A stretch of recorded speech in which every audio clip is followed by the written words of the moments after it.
1 Crônicas 13, verso de número 13. 13 e 14, diz assim: pelo que Davi não trouxe a arca a si, a cidade de Davi, porém a fez retirar a casa de Obed-edom, o geteu. Verso 14: assim ficou a arca de Deus com a família de Obed-edom 3 meses, e em sua casa,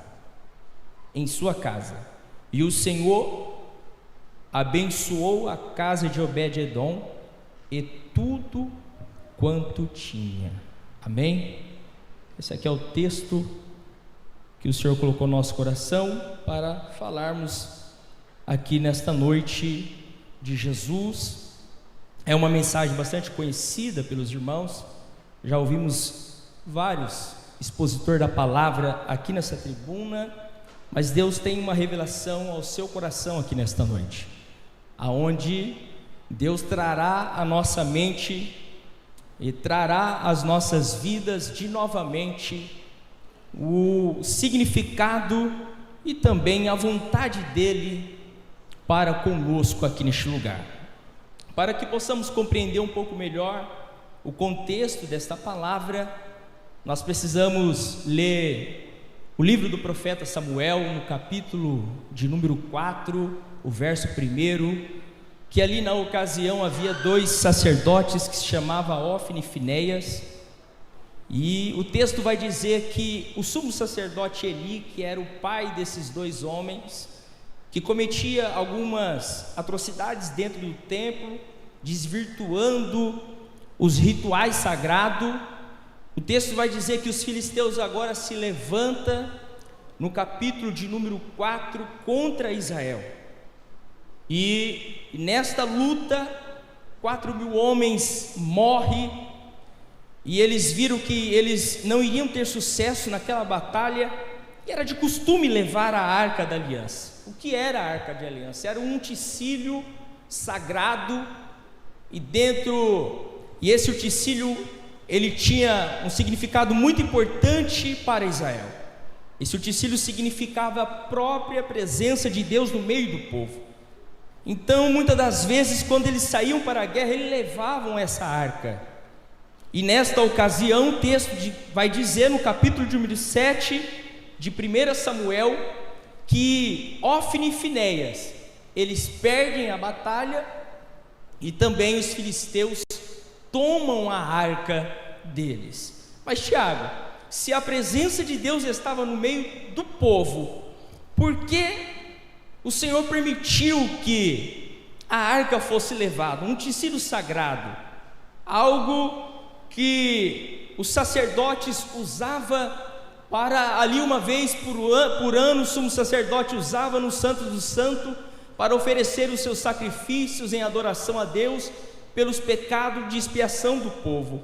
Por que Deus permite isso? Deus permite porque eu dissera para os irmãos que Ofni e Finéias, embora eles eram sacerdotes, mas eles não estavam cumprindo o seu papel, não estavam cumprindo o seu chamado. Eles faziam as coisas de conformidade com o seu próprio bel prazer, e Deus então estava ali representado por aquele utensílio, mas não faziam parte daquele povo naquele momento. E a Bíblia vai dizer que Eli morre naquele dia, o filho de Finéias nasce naquele dia, e o seu nome é Ícabo, dizendo: foi-se a glória de Deus. E a arca fica por um período de 7 meses na terra dos filisteus. O Senhor Deus então se levanta, mostrando para os filisteus que aquele utensílio era um utensílio sagrado a ele. E então Deus ataca severamente aquele povo com algumas doenças, algumas pragas, e eles então devolvem aquela arca. E a arca chega na cidade de Kiriat Jearim, que fazia parte já de Israel, mas ela não volta para o seu lugar de origem, que era o tabernáculo, aonde ficava para adoração do sumo sacerdote, os sacerdotes ali oferecendo o sacrifício do povo. E a Bíblia vai dizer, meus irmãos, que a arca chega nessa localidade de Kiriat Jearim e fica na casa de Abinadab. E eles levantam seu filho Eleazar para cuidar da arca naquelas terras. E os tempos se passaram. E o capítulo 2 do verso 7, o capítulo 7, o verso 2 vai dizer que o povo se lamentava. E foram tantos os dias que passaram, que o período passou e já era 20 anos e a arca não estava no lugar de origem, que era o tabernáculo. E foi então nessa ocasião que Davi, após 20 anos que a arca não estava no tabernáculo, Deus coloca no seu coração, e Ele propõe no seu coração, em trazer de novamente esse utensílio para o seu lugar de origem. A arca, embora ela não era apenas um objeto, aliás, ela era um objeto físico, mas ela tinha um símbolo muito grande para o povo de Israel, representava o próprio Deus no meio do povo. Só que agora o povo chora, o sumo sacerdote e os sacerdotes lamentam, porque a arca não estava no tabernáculo. E Davi então se propõe no seu coração a trazer de volta a presença de Deus, que era a arca. Só que aqui no capítulo de número 13 de 1 Crônicas, aonde nós lemos, e também no capítulo 6 de 2 Samuel, nós vamos ver que quando Davi, então ele levanta 30.000 homens, numa grande comitiva, para ir buscar a arca na casa de Abinadab, onde o sacerdote Eleazar cuidava, já há 20 anos, eles começaram a trazer a arca de Deus, só que eles não observaram as leis, e naquela ocasião, houve uma situação muito difícil para Davi, onde ele viu uma pessoa morrer na sua frente, devido essa pessoa não estar dentro dos padrões divinos, sacerdotais, para poder tocar na arca que representava a presença de Deus. A história vai dizer que Deus então mata Uza naquele dia, porque ele foi tentar segurar a arca para ela não cair, e a arca não estava sendo carregada pelos sacerdotes, estava em cima de uma carruagem de bois. Então Davi naquele momento não conseguiu terminar o seu cortejo até Jerusalém. E aí nós nos deparamos aqui no capítulo de Crônicas, no capítulo 13, aonde a arca do Senhor foi colocada ou deixada na casa de Obed-edom, para ali ele cuidar até que eles pudessem de novamente voltar a trazer a arca para Jerusalém. E a Bíblia vai dizer, meus irmãos, que houve uma grande diferença da arca que representava a presença de Deus na casa de Obed-edom. O texto vai dizer de 1 Crônicas, no capítulo 13, no verso 14, a parte final, que Deus abençoou Obed-edom em tudo quanto ele tinha dentro da sua casa. Mas por que, Tiago? Porque nós não ouvimos que Deus também abençoou grandemente a casa de Eliezer, o sacerdote que ficou por um período de 20 anos com a presença de Deus. Nós temos que entender, meus irmãos, que nós como servos do Senhor, nós temos que ter a presença de Deus nas nossas vidas.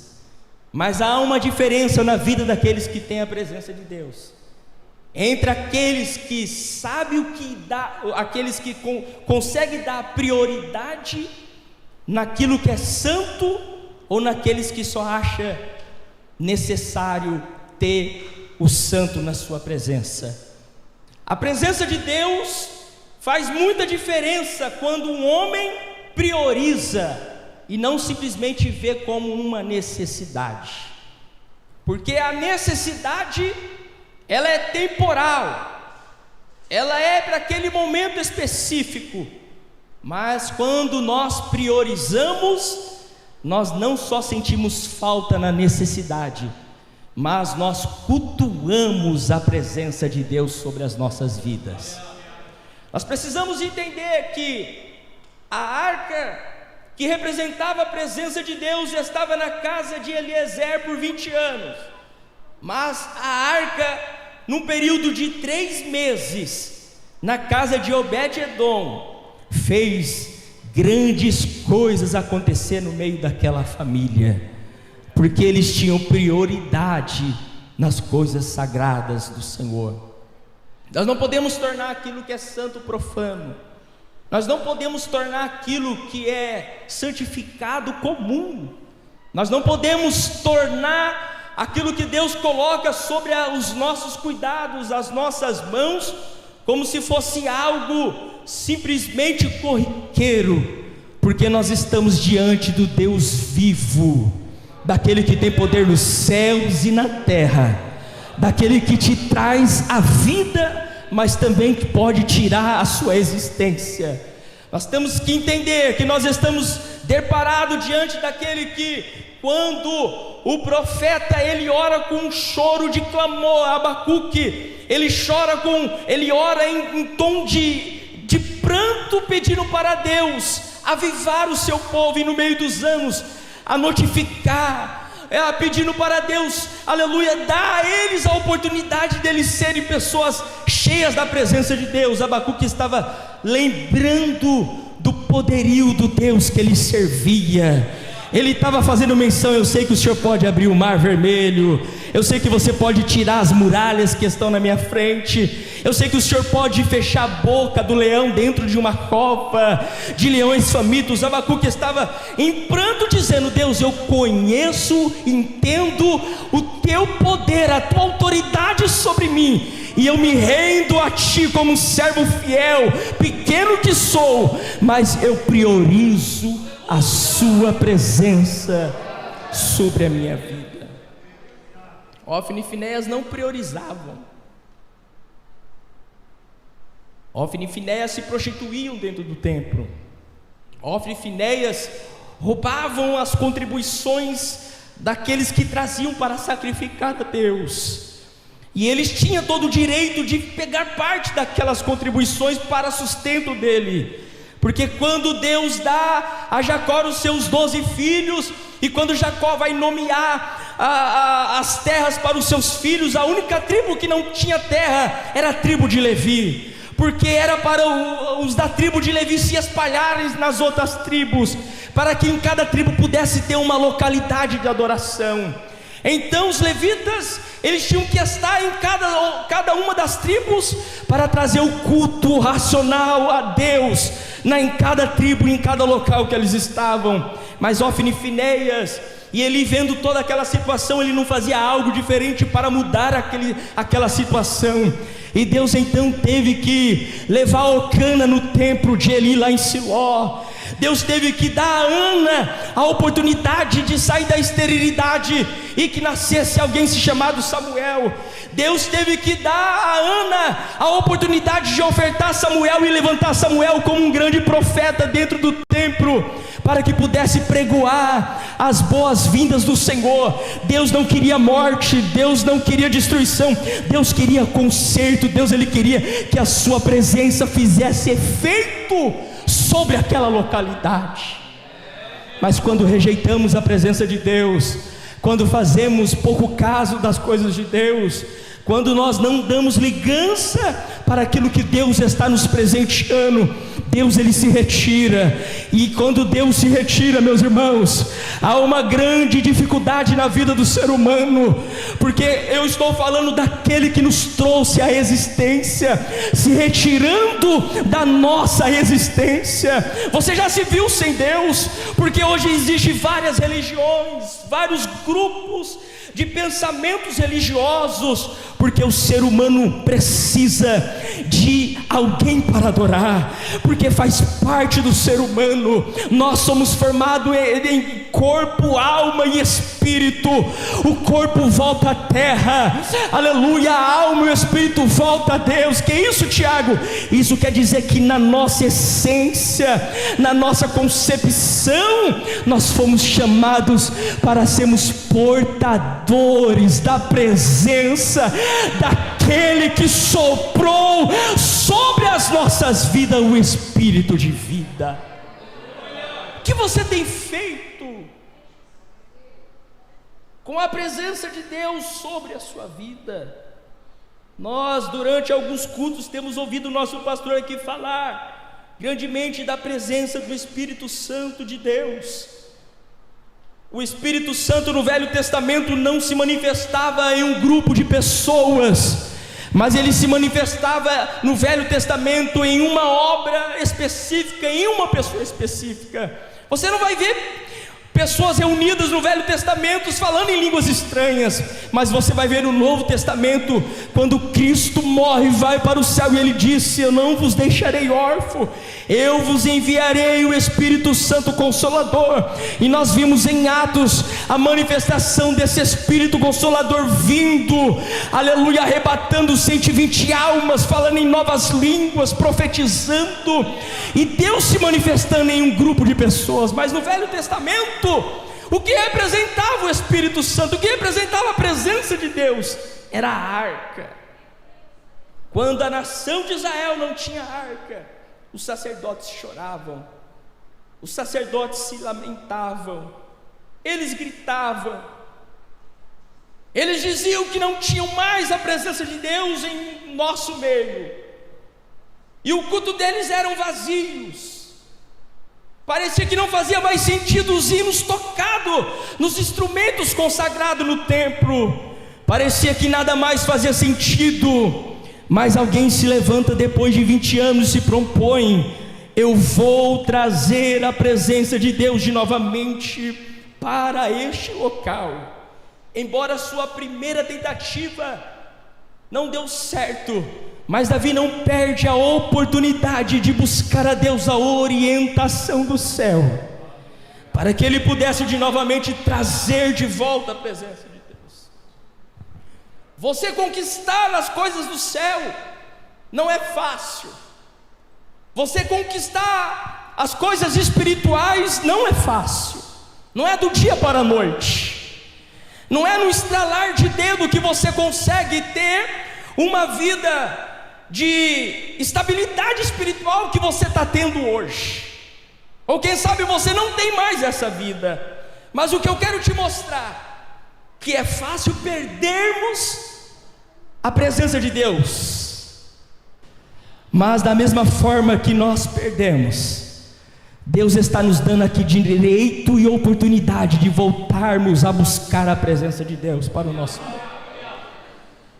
Eu não estou dizendo que os nossos cultos não têm mais a presença de Deus, porque o culto aqui, meus irmãos, o local aqui é um local consagrado e ungido, aonde nós estamos aqui para adoração ao Senhor. Mas o que eu estou dizendo aqui é o culto nosso racional, é o culto que Paulo fala no livro, aleluia, nas suas cartas aos Coríntios, o culto racional. E qual é o culto racional? O culto racional não é o culto cheio de formalidade, mas é o culto que nós entendemos o sacrifício de Deus na cruz do Calvário por mim e por você. O culto inteligente é aquele culto que você sabe que você precisa vir aos pés da cruz para a adoração ao Senhor Jesus, porque você é dependente da presença dEle. E é isso que acontece no nosso meio.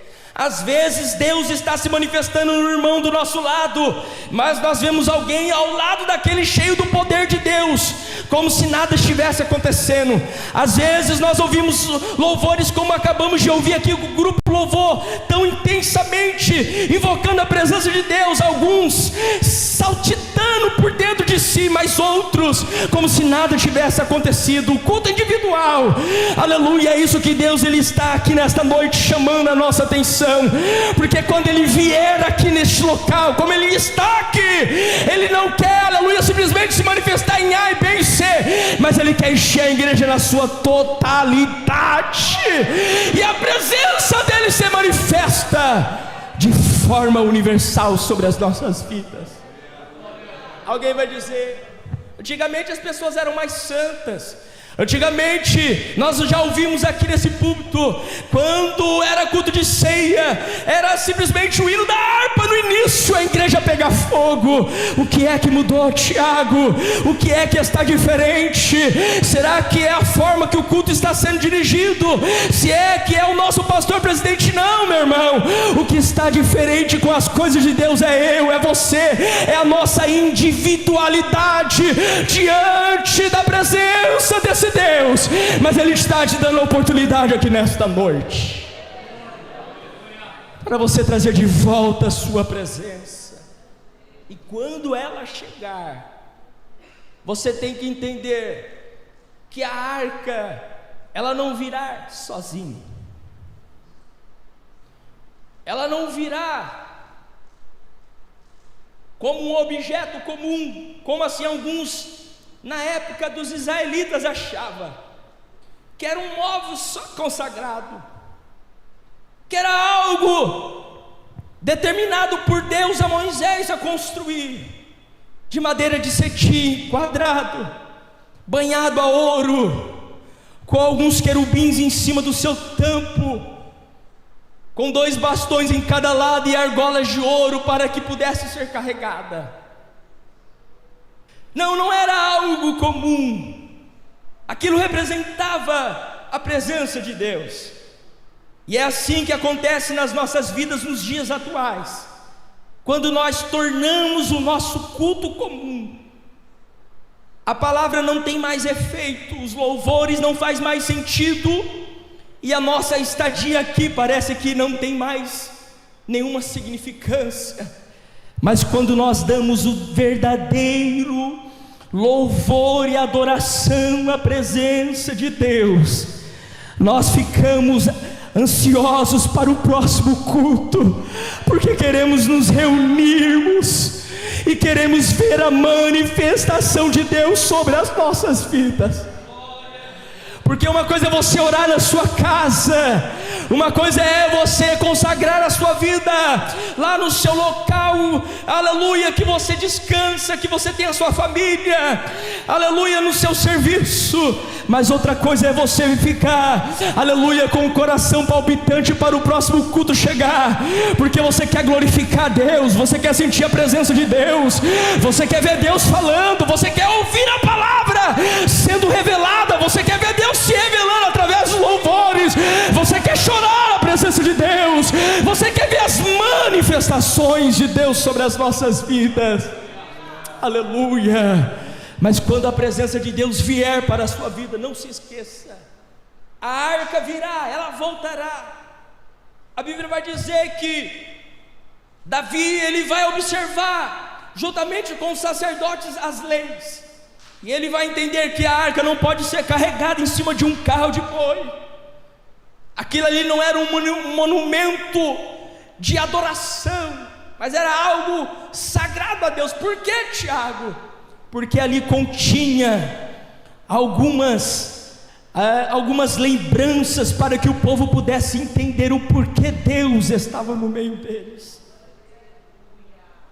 E a arca, meus irmãos, fica na casa de Obed-Edom.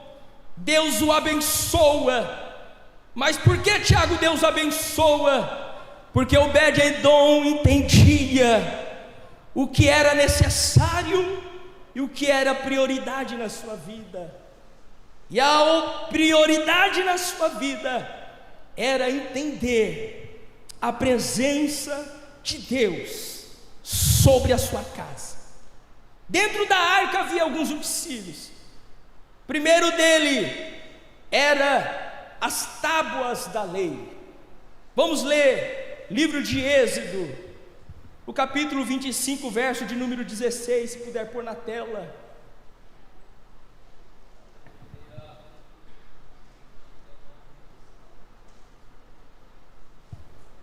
Êxodo vai mostrar que depois porá na arca o testemunho que eu te darei.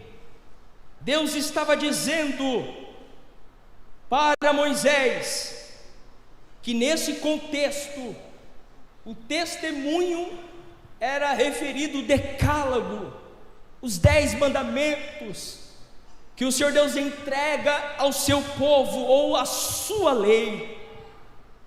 A Bíblia vai mostrar, meus irmãos, para nós, que Obed-Edom, ele não simplesmente tem na sua casa um utensílio sagrado, um móvel sagrado, mas ele tem na sua casa a própria palavra de Deus, para dar a eles as diretrizes para a sua jornada.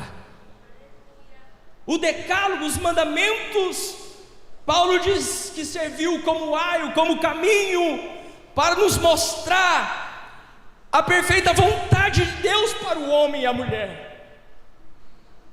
Resumindo, como Jesus resume o decálogo: somente a Ele como Deus, e o próximo, amar o próximo como a ti mesmo. Porque se você olhar o decálogo, os 4 primeiros mandamentos, está dizendo, olhando para a cruz no sentido vertical, relacionamento entre Deus e o homem. Se você olhar os 6 últimos mandamentos do decálogo, você vai ver a cruz na vertical, onde Cristo ficou com seus braços abertos, apontando para mim, para o irmão que está do meu lado, dizendo: você precisa ter relacionamento entre você e o seu irmão. Então Obed-Edom entendeu a palavra de Deus sobre a sua vida. Provérbios 35 vai dizer que toda a palavra de Deus é pura e escudo para que neles confia. A Bíblia vai dizer no livro de Provérbios, Hebreus capítulo 4, versículo 12: porque a palavra de Deus é viva e eficaz como a espada de 2 gumes, e ela é capaz de ir até juntas e medulas e discernir as intenções humanas. O salmista em 119, versículo de número 9, vai dizer: como purificará o jovem o seu caminho?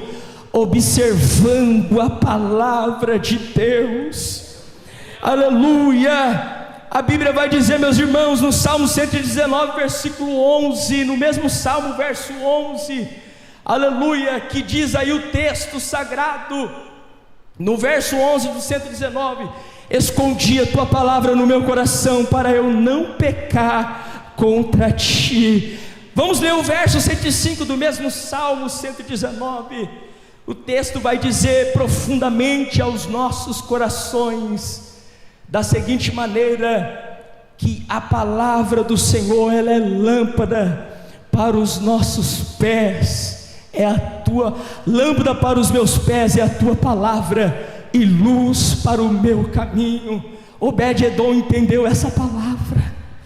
Ele entendeu que quando nós colocamos a palavra de Deus sobre as nossas vidas, Deus não tem só para nós o hoje, porque a lâmpada, ela está dizendo do temporal, daquilo que você pode acender e iluminar esse ambiente em um piscar de olhos.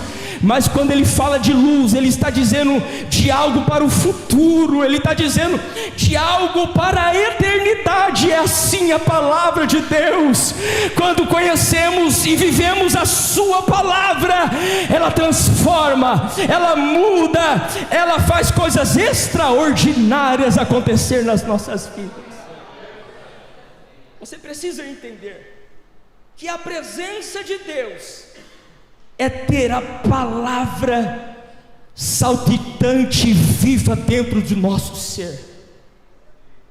Que a presença de Deus, ela tem que ser algo transformador, e não simplesmente algo temporal, passageiro, que vem e vai sem trazer nenhuma mudança de estado ou de vida. Da mesma forma que nós, ao buscarmos o conhecimento acadêmico, nós mudamos os nossos pensamentos, nós mudamos as nossas atitudes, nós mudamos muitas coisas ao ver e entendemos da sua grandiosidade, que simplesmente não estamos vendo algo comum, mas há algo muito mais por detrás de simplesmente uma matéria. A mesma forma, quando entramos na presença de Deus, diz o salmista: para onde fugirei da tua presença? Se eu colocar a minha cama lá no Senhor, até lá o Senhor me encontrarás.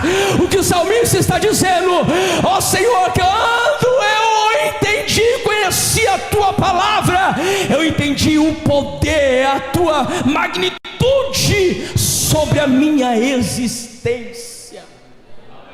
Por isso que o nosso irmão Isaías, quando ele se aproxima de Deus e da presença de Deus, ele diz em espírito: ai de mim que vou perecendo. Mas é isso, meu irmão, que acontece, que somos seres humanos, mas quando nós nos encontramos diante da presença de Deus com o coração puro, aberto para que a palavra de Deus faça mudança, o Senhor Deus ordena ao anjo: vai lá, anjo, pega uma brasa viva e toca na língua, toca no cérebro, toca na alma, no coração, onde precisar, mas muda este homem, faz dele um vaso para ser usado na minha presença. O que você quer, o que você precisa, você não encontra em outro lugar, você só vai achar dentro da presença de Deus. O vazio da tua alma e do teu coração é tão grande que é do tamanho do poder deste Deus, que é tão grande, mas Ele pode fazer coisas extraordinárias se você dar lugar a Ele. Dentro da arca havia também, meus irmãos, o maná que o Senhor Deus ordenara para o povo de Israel quando eles saíram do Egito. Deus dissera para eles ir para o deserto dentro de um vaso de ouro. Êxodo vai dizer que Deus ordenou, no capítulo 16 de Êxodo, verso 32, que Deus ordenou a Moisés que pegasse o maná e guardasse dentro de um pote para colocar dentro da arca também. O maná simboliza e significa o cuidado de Deus para comigo e com você. O cuidado de Deus em todas as esferas da nossa história. Para resumirmos aqui e finalizarmos esse pensamento, o maná simboliza também, meus irmãos, que Deus nunca nos abandonará diante das mais vil dificuldades desta vida. Deus está mostrando para mim e para você que o maná que está dentro da presença dele não é um maná físico. Ele mandou o maná físico para o povo comia e não podia guardar para o outro dia que estragava, porque era para aquele período, para aquele momento. Mas hoje, o crente que tem a presença de Deus, ele tem o alimento. E quem é o alimento? É Jesus Cristo, o pão vivo que desceu do céu para trazer sustância à minha vida e à sua vida. Não há outro alimento que a tua alma necessita que não seja Jesus Cristo. Vamos ler Mateus capítulo 6, versículo 25 em diante, porque muitas das vezes ficamos tão preocupados. Mas olha esse texto: por isso vos digo, não andeis cuidadosos quanto às vossas vidas, pelo que haveis de comer ou pelo que haveis de beber, nem quanto ao vosso corpo, pelo que haveis de vestir. Não é a vida mais do que o mantimento, e o corpo mais do que a vestimenta? Olhar para as aves do céu, que não semeiam, nem cegam, nem ajuntam em celeiros, e vosso Pai Celestial as alimenta. Não tendes vós muito mais valor do que elas? E qual de vós poderá com todos os seus cuidados acrescentar um côvado da sua estatura? E quanto ao vestuário, por que andais solícitos? Olhai para os lírios do campo, como eles crescem, não trabalham, não fiam. E eu vos digo que nem mesmo Salomão em toda a sua glória se vestiu como qualquer deles. Pois se Deus assim veste a erva do campo, que hoje existe e amanhã é lançada no forno, não vos vestirá muito mais a vós, homens de pequena fé? Continua: não andeis pois inquietos, dizendo: o que comeremos, ou o que beberemos, ou com que nos vestiremos? Porque todas estas coisas os gentios procuram. De certo o vosso Pai Celestial bem sabe que necessitais de todas estas coisas. Mas buscai primeiro o reino de Deus e a sua justiça, e todas estas coisas vos serão acrescentadas. A presença de Deus tem maná, tem cuidado, tem alimento, tem vestimenta. A presença de Deus na sua vida fará coisas grandiosas acontecer. Eu tenho 2 minutos para finalizarmos esse pensamento, e quero simplesmente dar uma pincelada no último algo sagrado que havia dentro da Arca da Aliança, que mostrava para o povo a aliança que Deus tinha feito com eles. Deus tinha dado a eles a diretriz, o caminho para eles andar, que era o decálogo. Deus tinha dado a eles o sustento nas adversidades e nos momentos bons. Mas também Deus, através da vara de Arão que ali estava mostrando para eles a escolha que Deus fizera. Não foi Israel que escolheu a Deus, não foi Israel que escolheu ser nação de Deus, mas foi Deus que escolheu o povo de Israel. Tanto é que Deus, após a tribulação, tem com eles ainda algo para tratar. Arrebatamento da igreja, ainda tem algo para tratar com o seu povo. Mas aqui está mostrando para nós que quando o povo estava murmurando com Moisés, dizendo e colocando em xeque o chamado de Arão como levita para os serviços do tabernáculo, Deus fala para Moisés: manda que cada um da tribo traga aqui uma vara, e dentre dela umas vão florescer, e a que florescer é quem eu tenho chamado para trabalhar na minha obra. Deus deu o caminho, Deus deu o alimento, e Deus também deu-nos a missão, o chamado. Deus nos escolheu, e a vara de Arão floresce, e o povo parou de contender, e ela estava dentro da arca para lembrar que foi Deus que escolheu os obreiros, os levitas, os sacerdotes, a Arão para estar naquele local. A Bíblia está mostrando para nós que quando escolhemos a presença de Deus, simplesmente estamos entendendo que Deus já tinha nos convidado para estarmos na sua presença. A Bíblia vai dizer no livro do Evangelho de São Mateus que muitos são chamados e poucos escolhidos. Os muitos são toda a humanidade, os poucos escolhidos foram aqueles que escolheram ter a presença de Deus na sua vida. E Deus está mostrando, Salmo 100: celebrai com júbilo ao Senhor todos os moradores da terra, serviu com alegria, apresentai-vos a Ele com cântico, mas sabei que o Senhor é Deus, e foi Ele e não você. Olha o texto: foi Ele e não nós que nos fez povo seu, ovelhas do seu pasto. João 15, versículo de número 16. O texto sagrado nos mostra que Deus nos chamara. não me escolheste vós a mim, mas eu vos escolhi a vós, eu vos nomeei. Deus está falando aqui: eu te chamei por teu nome, eu te escolhi. Você não é um problema do acaso, você não é um descuido dos seus pais, não, você é uma escolha minha. Você está aqui nessa existência, não é porque alguém não pensou em você, não. Você foi colocado aqui para uma obra específica. O texto continua dizendo, vamos ler o texto.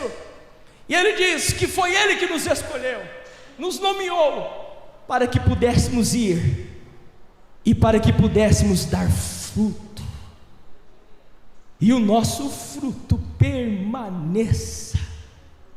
Mas o texto conclui dizendo que nada disso vai acontecer se em tudo nós não pedirmos em nome daquele que tem a presença modificadora sobre as nossas vidas. Nós temos que entender o que é prioridade e o que é necessário. Pode ser que seja necessário você ser religioso, mas prioridade é ser um verdadeiro adorador, que adora a Deus em espírito e em verdade. Amém, meus irmãos? Fique com essa palavra. Somente eu quero finalizar aqui nesta noite, mas antes de finalizarmos, eu quero fazer, sobre a orientação do nosso pastor, o apelo aqui nesta noite. Você que ouviu essa palavra e quer Deus na sua vida para trazer transformação, a presença de Deus, ela tem a sua palavra, ela tem o cuidado de Deus, mas ela tem também a escolha de Deus pela sua pessoa. Deus te escolheu para essa grande obra. Às vezes você pode até dizer: Tiago, mas em toda a minha existência humana não parece que Deus me trouxe a essa existência para alguma coisa. Escute, Deus jamais iria contra a sua própria imagem e semelhança, porque quando Ele faz o homem, Ele não disse que haja o homem e que haja a mulher. Ele foi lá e fez um boneco de barro, e Ele disse: façamos o homem à imagem e à nossa semelhança.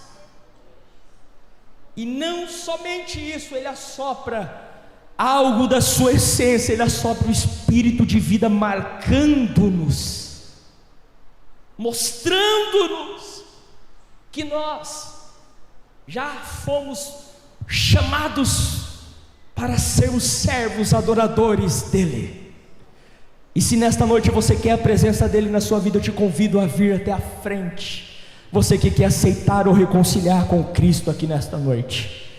Tem alguém para Jesus? Tem alguém que quer mudança de vida? Tem alguém que nesta noite entende o chamado de Deus para a sua existência? Cristo te convida aqui nesta noite, porque Ele quer fazer coisas extraordinárias na sua existência. Aleluia. Enquanto você pensa, eu quero aqui agradecer aos irmãos. Já estamos trabalhando nesse departamento de missões há alguns anos, 5 anos, é isso? 5 anos, você tem que olhar para minha esposa, que eu sou ruim de memória. Estamos já trabalhando, e dentre esse período, Deus fez grandes coisas, e eu quero aqui agradecer aos irmãos que durante esse período que nós estamos trabalhando, o campo, né, faz 10 anos que esse departamento existe, né, desde que se emancipou esse campo, e sabemos, meus irmãos, que isso só foi possível por conta das suas contribuições. Então meu agradecimento agora é para todos os apoiadores aqui da igreja, você que tem pegado o seu envelope de missões e trazido as suas contribuições todos os meses. Saiba que Deus tem feito maravilhas com as suas contribuições aqui na sede também. Quero agradecer, né, em nome do nosso departamento de missões. Põe para mim a foto dos apoiadores, as empresas que este ano fizeram também grandes contribuições. Você, empresário, microempreendedor, que tem nos ajudado, todos esses irmãos que estão aí nessas fotos, são pessoas que têm contribuído para a obra do Senhor, feito as suas doações missionárias. E se a sua empresa não está que a partir do próximo ano, que você possa reunir juntamente conosco, vestir a camisa da MIB, para que possamos trabalhar junto à obra do Senhor Jesus. Também faço questão de agradecer os locutores, pastor Valdir, pastor Eliseu Fraga, que tem narrado todos os vídeos que a gente apresenta todos os meses. E estendendo os meus agradecimentos para o Marcos, o William, o pastor Wilton e as suas esposas, que trabalhou conosco durante esse período também, e o nosso pastor presidente, que tem nos dado essa oportunidade para trabalhar diante da obra do Senhor. Nós temos 10 núcleos missionários, foram passados alguns, não deu tempo do pastor lá do Japão mandar, mas ele agradece, o pastor, na pessoa do pastor Gessival, agradece as contribuições dessa igreja do Japão, como vimos o pastor Antônio Evangelista de Portugal, o pastor Jorge da Bolívia, o pastor Pablo do Paraguai, nós vimos o pastor Juscelio ali da Bahia, o pastor Donizete aqui de Turiúba, né? O pastor de Zacarias, o pastor Raul, e também o pastor de Agrovila Penápolis, que é o pastor Gilmário.